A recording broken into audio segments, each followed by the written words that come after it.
ప్రాంతంలో అధికంగా వర్షములు కురిసి కొండ కోయలు విరిగిపడటచే ప్రాణ నష్టము, గృహములు కూలిపోవట, కొన్ని ప్రాంతాల్లో రహదారులు మూతపడను, మేఘాలను గాలి అడ్డుకోవటం వలన వర్షభావం కూడా తగ్గిపోతుంది. అప్పుడప్పుడు అది కూడా జరుగుతుంది. రసాధిపతి గురువు రసాధిపతి అవ్వటం వలన కొబ్బరి ధరలు స్వల్పంగా తగ్గి మళ్ళీ పెరుగును, కానీ దిగుబడి బాగా తక్కువగా వచ్చి రైతులకు నష్టం కలుగును. ప్రజలను యజ్ఞయాగాలు అధికంగా చేయుదురు. దేవతా పూజలు అధికంగా చేయటం వలన ప్రజల్లో ఆధ్యాత్మికత పెరిగి కొత్త దేవాలయాలను నిర్మిస్తారు. కోర్టు తీర్పులు ఒక వర్గం వారికి అనుకూలంగా వచ్చుటచే ఆనందంగా ఉంటారు. గురుడు వృషభ రాశి ప్రవేశం వల్ల రసాల జాతులు మంచి ధరలు పడుతుంది. చెరుకు పంట బాగా ఉంటుంది. బెల్లం, పంచదార, చింతపండు ధరలు పెరుగును. పసుపు, మిరియాలకు ధరలు పెరుగును.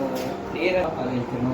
స్వర్ణ మన్నులకు, ఎర్ర చందనములకు ధర పెరుగును. ప్రతి కుటుంబంలోనూ కలహాలు పెరుగును. మిత్రుల మధ్య భేదాభిప్రాయము, ఎరువులు, భూములు బాగా ఫలించును. నూతన రోగాలు ప్రబలుటిచే ప్రజలు భయభ్రాంతులకు గురి అయి అవుతారు. దేశంలో అత్యధికంగా వాహన ప్రమాదాలు, అగ్ని ప్రమాదాలు జరుగుటైతే ఆస్తి నష్టం, ప్రాణ నష్టం అధికంగా ఉంటుంది. వెంటి అని సంతతయ క్రోధి సంవత్సరే సత్స్య వృద్ధయ దంపత్యై వైర్యో మనోన్యం నృపాణాంచ పరస్పరం.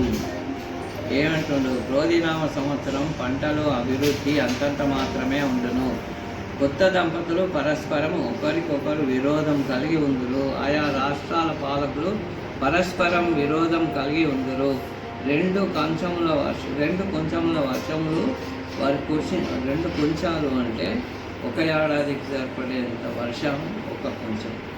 రెండు కొంచాల వర్షం అంటే 2 ఏళ్ల వరకు సరిపడేంత వర్షాన్ని కురిపించేంత ఈ శక్తి ఆ 2 కొంచాలు పడ్డట్టయితే మనకు స్టోరేజ్ ఉందా?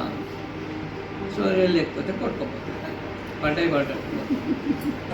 ఇప్పుడు మన దగ్గర ఉన్న నీళ్ళు 100 సంవత్సరాల దాకా కూడా మనకేం కావలేదు ఇప్పుడు పరిస్థితి. కానీ ఇంకా పెరుగుతూనే ఉంది. జనం పెరిగి ఏం కాంప్లెక్స్ ఒక్కొక్కరు. ఇప్పుడు బట్టను లాగితే చినుగుద్దా?